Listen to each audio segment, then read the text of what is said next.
Elle court, la rumeur de remaniement ministériel à Alger. Le palais présidentiel d'El Mouradia ne fait guère secret de ce qui semble être éminent. Le président va recomposer son équipe gouvernementale. Après l'hypothèse d'un changement cosmétique, nous nous dirigeons vers une véritable réécriture de l'exécutif algérien. Pas moins de 7 ministres pourraient être concernés, alors soit remerciés, soit affectés à d'autres fonctions. Le Premier ministre, Aymen Ben Abderrahmane, n'est pas à l'abri.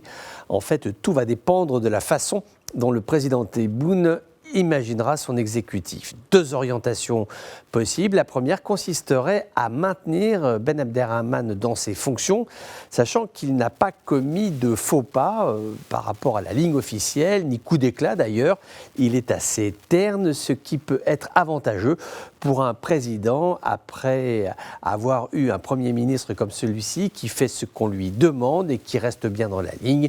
Ceci offre le champ libre aux figures historiques du régime pour occuper la scène médiatique. En premier lieu, le chef d'état-major des armées, Saïd Chengria, 76 ans, est toujours sous les projecteurs médiatiques. Il a fait 11 déplacements officiels en l'espace de 3 semaines le mois dernier. Il se fait tresser les louanges par la presse panafricaine parisienne. C'est vraiment la ligne historique, c'est la ligne Ahmed Gaïd Salah, finalement, le clan des anciens. Ce qui n'est pas forcément sacrilège pour le président Tebboune, puisque c'est la continuité du système. Maintenant, est-ce que Chengria va décrocher le poste très convoité de vice-ministre de la Défense? Point d'interrogation. Autre poste stratégique, c'est le second point, le ministère des Affaires étrangères, incarné aujourd'hui par Ratman Lamama. Encore là, nous pouvons dire que nous retrouvons les notions de continuité, de persistance du modèle algérois. Ce poste-là, qu'il soit renouvelé ou pas, il méritera toute notre attention parce que le monde a changé.